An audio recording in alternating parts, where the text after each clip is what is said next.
क्या होगा अगर मैं आपको बताऊं कि आपने और मैंने सेम प्राइस पे सेम डे पे कोई शेयर खरीदा एंड सेम डे पे सेम प्राइस पे 1 साल बाद उसी शेयर को सेल कर दिया, लेकिन आपका रिटर्न हो रहा है 20% एंड मेरा रिटर्न हो रहा है 25%। कोई बात नहीं, बता ही देता हूँ, सब्सक्राइब कर लो। मैं मिलता हूँ आपको इंट्रो के बाद एंड बताता हूँ कैसे मिलेगा आपको ये एडिशनल 5% का रिटर्न। मान लेते हैं 2 लोग हैं, एक है पर्सन ए एंड दूसरा है पर्सन बी।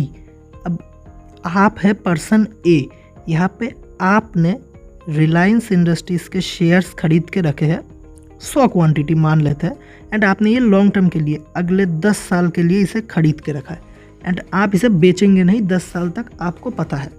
दूसरी तरफ पर्सन बी है, इसे शेयर्स की ज़रूरत है, ओके, क्योंकि इसे लगता है कि शॉर्ट टर्म में रिलायंस का शेयर अगले 1 साल के अंदर अंदर 20 से 25% तक का फॉल हो सकता है, जिससे वो इस शॉर्ट सेलिंग का फ़ायदा उठा सकते हैं। अब आप में से कुछ लोग बोलेंगे कि वो एफएनओ में क्यों नहीं जाता। अब एफएनओ में जाएगा तो फ्यूचर्स में 3 तरह का फ्यूचर होता है, near future, middle future and far future. तो इस तीनों में वो कर सकता है। नियर में करेगा, उसके बाद रोल ओवर करके मिडिल में जाएगा, फिर से मिडिल से ये फार में जाएगा, तो उसे 1 साल के लिए कंटिन्यूस उस शेयर को शॉर्ट करके रखना है। अब कैश मार्केट में तो ये पॉसिबल नहीं है, तो वो क्या करता है, वो रिलायंस के मान लेते हैं उसे 50 शेयर्स को शॉर्ट करना है, वो 50 शेयर्स को शॉर्ट कर देता है एंड शॉर्ट करने के बाद अब कवर अप करना ज़रूरी है, नहीं तो पेनल्टी लगेगा उस पर। तो वो क्या करता है, वो आप जैसे लोगों के पास जाता है जिनके पास शेयर्स लॉन्ग टर्म के लिए पड़े हैं, वो जाता है, आपको बोलता है कि आप हमें आपके शेयर्स में से, होल्डिंग्स में से 50 शेयर हमें दे दीजिए। बदले में इस 50 शेयर्स के ऊपर मान लेते रिलायंस का हर एक शेयर 100 रुपये का है, तो इस 50 × 100 यानी कि हो जाता है 5,000 रुपये। मैं आपको 5,000 रुपये के ऊपर साल का 5% का इंटरेस्ट दूंगा। अब ये 5% का इंटरेस्ट कितना होता है, 5% होता है 250 रुपीज़। ये आपको बोलता है कि मैं आपको एक्स्ट्रा 250 रुपीज़ पे करूँगा, बदले में आप बस अपना शेयर दे दो 1 साल के लिए। 1 साल के बाद आप अपना शेयर ले लेना एंड साथ में मेरा 250 रुपीज़ भी ले लेना। यहाँ पे कोई स्कैम ना हो, इसीलिए बीच में आता है, आप भी राज़ी हो यहाँ पे, ये मतलब यानी कि आप लेंडर हो, आप दे रहे हो एंड ये बोरोवर है, ये ले रहा है, तो बीच में अब कोई भी फ्रॉड ना हो, इसके लिए बीच में आ जाता है NSCCL। NSCCL का फुल फॉर्म होता है national securities clearing corporation limited. ये देखता है कि आप जो शेयर लेंड दे रहे हो वो शेयर आपके पास तो वाकई में है ना, ऐसा तो नहीं कि आपके पास है ही नहीं और आप उसे लेंड दे रहे हो। और दूसरी तरफ ये देखता है कि जो बोरोवर है वो आपका शेयर मेक श्योर कि वो आपको लौटा दे।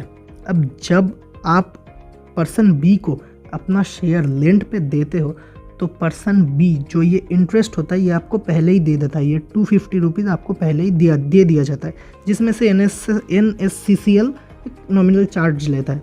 उसके बाद 1 साल होने के बाद 2000 years later, चाहे उस पर्सन ने उस बोरो किए हुए शेयर से पैसा बनाया हो नहीं बनाया हो, कोई फ़र्क नहीं पड़ता, आपको वो 50 शेयर वापस करना पड़ेगा।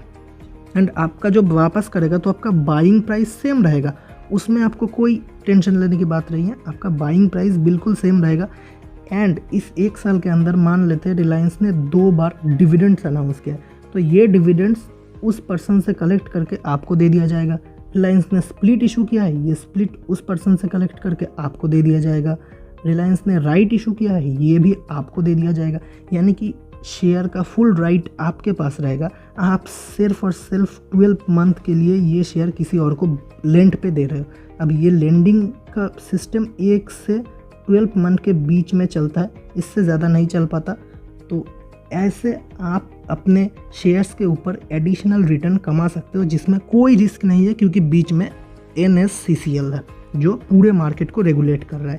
एंड यहाँ पे एक इंटरेस्टिंग चीज़ ये है कि आप सारे शेयर्स पे नहीं कर सकते। मोस्ट ऑफ द केसेस में जो FNO स्टॉक्स है उनमें आप कर सकते हैं, कुछ बहुत ही कम कुछ ऐसे FNO के बाहर स्टॉक्स है जो स्टेबल है, जिनमें आप ये सिक्योरिटीज़ लेंडिंग एंड बोरोइंग कर सकते हो।